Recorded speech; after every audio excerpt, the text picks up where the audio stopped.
crois que tu étais parti au Mexique. Tu n'étais pas? Ah bon. D'accord. All right, good afternoon. As a reminder, the Secretary General will speak today at the new School Auditorium at 6:30 p.m. in Greenwich Village, and he will be delivering remarks on the topics of women and power. The doors open at 6, and we look forward to seeing you there. If you have not yet RSVP'd to Florencia, please let us know. Turning to Syria, ongoing military operations around Idlib, where more than 1 million civilians are concentrated and where escalation could easily get out of control, highlight the clear and pressing need for an immediate ceasefire and to end the constant violations of international humanitarian law. Without urgent action, the risk of even more catastrophic consequences is growing by the hour. Through his ongoing contacts, the Secretary General continues his efforts to urge the parties to achieve these goals, end the suffering of civilians, and ensure access for vital humanitarian assistance. And on that very subject, the Assistant Secretary General for Humanitarian Affairs, Ursula Mueller, briefed the Security Council this morning. Speaking on the cross-border modality of delivering aid, she said these are absolutely essential to our response in northwest Syria. People in need in Idlib cannot currently be reached at this scale in such a timely and direct manner through any other means, she warned. As the Secretary General has stated, Ms. Mueller said, the Security Council has a critical role to play in support of these humanitarian efforts. She also briefed on the Security Council on the Secretary General's report on humanitarian access in the Northeast, which says that, quote, in order for all humanitarian needs to be met, the Syrian government would need to facilitate greater cross-line access in Northeast Syria, particularly for medical assistance. Ms. Mueller echoed the Secretary General's renewed call for an immediate ceasefire and end to the humanitarian catastrophe and avoid uncontrollable escalation.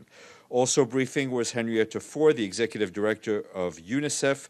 She told Council members that the effects of the escalation in the northwest of Syria on children, saying that UNICEF has heard reports in recent days of children freezing to death. She added that an estimated 180 schools are out of operations, while access to health care is almost non-existent. And also today, the Humanitarian Task Force meeting in Geneva, the UN Senior Humanitarian Advisor, Najat Roshdi, expressed her gravest alarm at the rising civilian death toll and the unprecedented number of persons displaced in northwest of the country.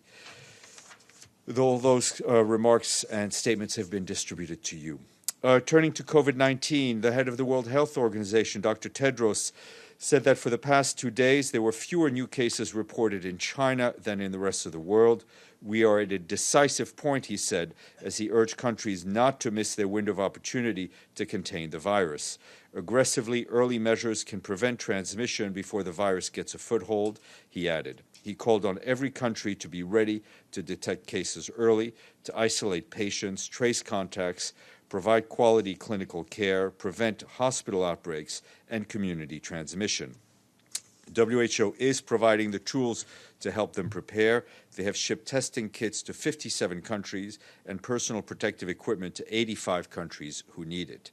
They have also trained more than 80,000 health workers in multiple languages through their online courses and have issued operational guidelines with concrete action that countries can take in 8 key areas to prevent and detect and manage cases. And also in Geneva, the High Commissioner for Human Rights, Michelle Bachelet, expressed her concern related to COVID-19, saying that to effectively combat the virus, public health measures should be carried out without discrimination of any kind, with an emphasis on transparency and information to empower people. Quarantines, she added, should be proportionate to the risk, time-bound, safe, and the rights of those under quarantine must be protected. And the Martin Griffiths office, the special envoy for Yemen, tells us that they've concluded a 2-day consultative meeting with Yemeni public and political figures in Jordan. The meeting, which took place in Amman, brought together a diverse group of Yemeni stakeholders, men and women, to discuss prospects for resuming the official political process. Discussions included challenges against the resumption of the peace process and opportunities to push that process forward. Mr. Griffiths said that it was encouraging hearing from the participants that we share the same vision for peace in Yemen and that we all agree that sustainable peace is only through an inclusive, comprehensive, and negotiated solution. He said that we will continue our consultative meetings and engage in constructive dialogue with the aim of bringing Yemenis closer to peace and prosperity. And in a statement issued today, the Special Coordinator for the Middle East Peace Process, Nikolai Mladenov, said he was very concerned about Israel's recent announcement regarding the advancements of settlement constructions in a number of areas in the occupied West Bank. He said that all settlements are illegal under international law and remain a substantial obstacle to peace. Mr. Mladenov urged the Israeli authorities to refrain from such unilateral actions that fuel instability and further erode the prospects for resuming peace, the Palestinian-Israeli negotiations on the basis of relevant UN resolutions, international law, and bilateral agreements. And our humanitarian colleagues tell us that the locusts continue to spread throughout Eastern Africa, with 9 countries now affected: Ethiopia, Kenya, Somalia, South Sudan, Eritrea, Djibouti, Tanzania, and Uganda. One small swarm reached the Democratic Republic of the Congo. There's also been recent significant swarm movements in the Persian Gulf. Hundreds of thousands of hectares, including cropland and pastures, have already been affected by the ongoing widespread breeding. OCHA warns that immature swarms, the most voracious stage of the locust development, will emerge at the start of the upcoming rainy season, which is the most important planting season for some of the world's worst affected and at-risk countries in East Africa. OCHA says an extended response will be necessary, including early support from governments, humanitarian partners, to affected farmers and pastoralists to meet their immediate needs and quickly resume their livelihoods. The FAO has increased its appeal to $138 million to cover expanded needs in additional countries, for which $52 million has been pledged so far. And from South Sudan, UNICEF tells us that earlier today, 15 children associated with armed groups and armed forces were released. The boys were taken as prisoners of war last year during clashes in the northern part of the country. The release is happening just over 2 weeks after the signing by the government of the expanded action plan that formally includes provisions to end and prevent all grave violations against children. And today, the International Narcotics Control Board called for increased focus on improving substance and use prevention and treatment services to young people. The board cited a report by the UN Office of Drugs and Crime, which found that substance use is highest among young people, with cannabis being the most widely used of substance. UNODC estimates that in 2016, cannabis use affected 5.6%, or almost 14 million young people aged 15 to 16, with rates varying in the region. And today, we say thank you to our friends in Germany and Micronesia for having paid, everybody counts, for having paid their budget dues in full, bringing us up to a grand total of 56, which is not that bad for February, while February lasts. Mr. Klein. Well, first of all, I am curious as to how much Micronesia actually contributed here. $28,000 and $53, and Germany contributed $170,396,420. Okay, but everybody pays their fair share. I understand. Thank you. But my main question concerns the virus. In addition to the United States, more and more countries are imposing or considering imposing border controls, including within the EU, as part of their containment policies. I'm wondering what the Secretary General thinks about that and where he would strike the balance. Look, that's a question for medical experts. So that is a question for the World Health Organization. What the Secretary General, first of all, is fully backing the work of the World Health Organization, Dr. Tedros, with their policy focusing on containment. WHO, I know, is working with member states. It's very important that that countries take the necessary precautions. Yes, Madame. Thank you. Stéphane, on the violence in New Delhi, the Secretary General has asked for restraint, and Prime Minister Modi has also appealed for peace and brotherhood, and he's taking stock of the situation.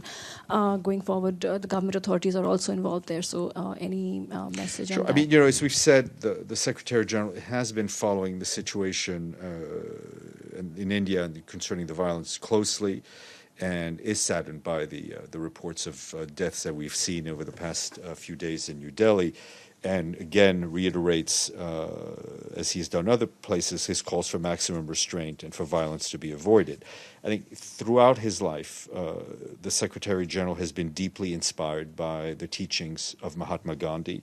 And today, the spirit of Gandhi is needed more than ever, and it is essential to create conditions for true community reconciliation.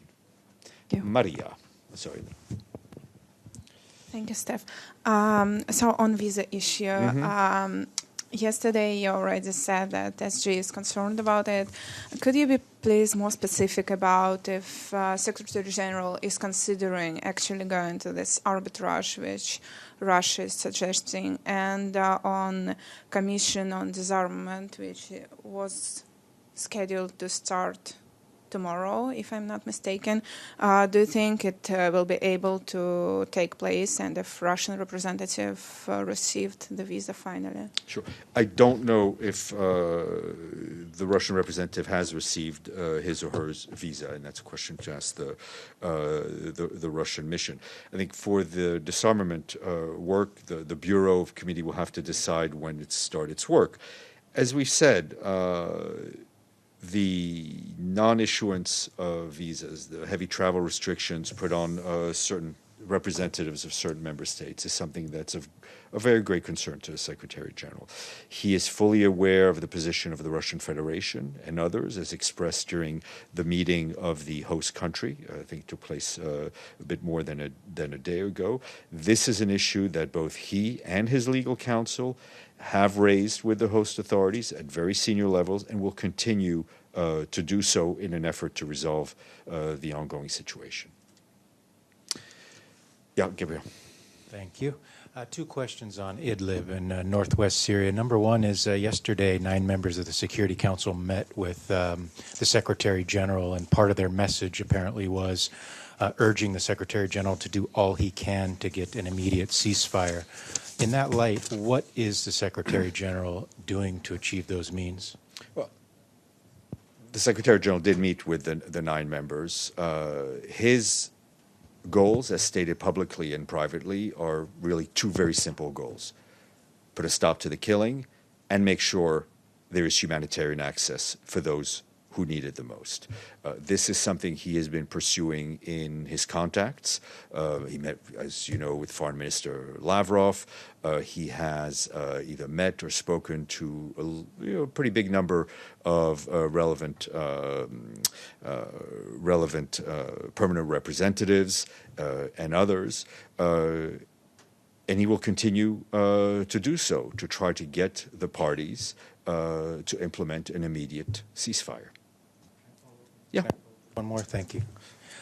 Just following up on that, we're listening to the Security Council meeting that was going on this morning. There's just so much talk about the immediate ceasefire, which you've been hearing for a long time now. The Foreign Minister of Germany mentioned it again. Clearly, there's a myriad of issues in Syria, long list of them. But from the Secretary General's perspective, has the issue of an immediate ceasefire moved up on the list of importance, given the escalation that's been going on? I think you have to see it from the standpoint of the civilians, the men and the women and the children who are getting bombed or shelled. I think there is no greater urgency, immediate urgency, to stop the fighting. These people need help. They need humanitarian help, either through cross-line or cross-border. That can only be, the first step to achieving that is to silence the guns, right? And so it's not a matter of ranking what is the most important. I think it's what is needed most immediately, right? And that is what is needed most immediately. Welcome to, yes, Carmen. Stéphane, In this hemisphere in Cuba for the last 2 days, there has been the trial of José Daniel Ferrer, who is a Cuban activist. There's very little information about what's transpiring, but he seems to be very deteriorated. There are reports that he's been tortured, maltreated. How does the Secretary General view the situation of a citizen who's being maltreated by a government that wants to renew its membership at the Human Rights Council, especially at a time that you're calling for reconciliation in other parts of the world? I will admit of not being familiar with this particular case. Let me get some language and I will get back to you on that. Madame. Also on Syria, Bloomberg published yesterday an information quoting diplomatic sources about a meeting between Secretary General and 9 members of Security Council. Do you have information on this? What this meeting was about? Was there really a request from these 9 countries, and actually which 9 countries for SG to be more involved in the situation in Idlib? I think it's a question I just answered. Yes, indeed, there was a meeting with 9 members of the Security Council. My memory is not what it used to be. I can give you the list of 9, but I don't want to rattle off the 9 right now because I'm not 100% sure. But I will give you the list of the 9. They came to present.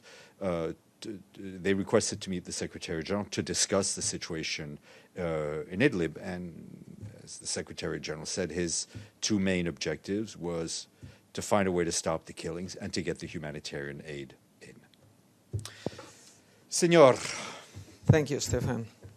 My question, Stéphane, is about the rainforest and Amazon's rainforest. Mm-hmm. And what's the Secretary General concerned with the climate change, this deforestation and burning day by day of the rainforest is putting in risk humanity on this situation of this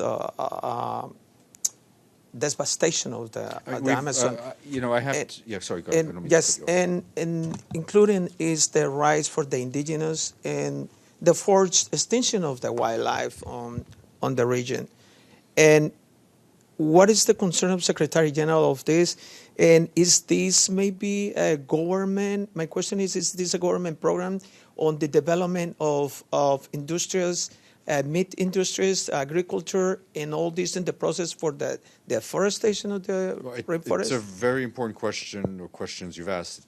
I mean, it would take quite a lecture to answer all of them. What I can, and I'll need to get an update on the situation in the Amazon, but what I can tell you is that the Secretary General has expressed his concern at the destruction of some of the world's largest forests that we have seen over the last year and beyond, whether it's in the Amazon, in the central part of the African continent, or in large parts of Asia, and whether that destruction has been man-made through man-made deforestation or through fires that are burning out of control. And these are issues that various UN country teams are working closely with local governments to try to help. And to follow up, Stéphane, and the rights for the indigenous people in the region. It's very important that the rights of indigenous peoples everywhere be respected. Mr. Klein.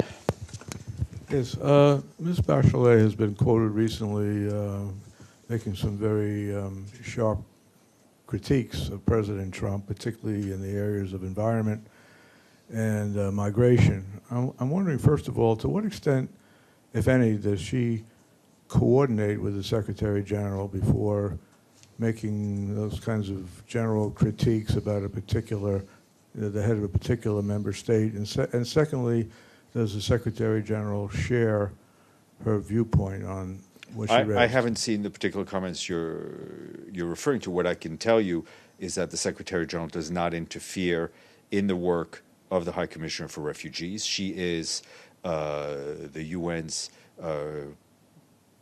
prime voice on human rights. She often speaks about many countries in the world, and I think she delivered rather long remarks in the Human Rights Council recently. But it is not for the Secretary General to interfere in her work. She does not, as far as I know, coordinate her remarks with the Secretary General, and the Secretary General has full respect and confidence in the way she goes about her work.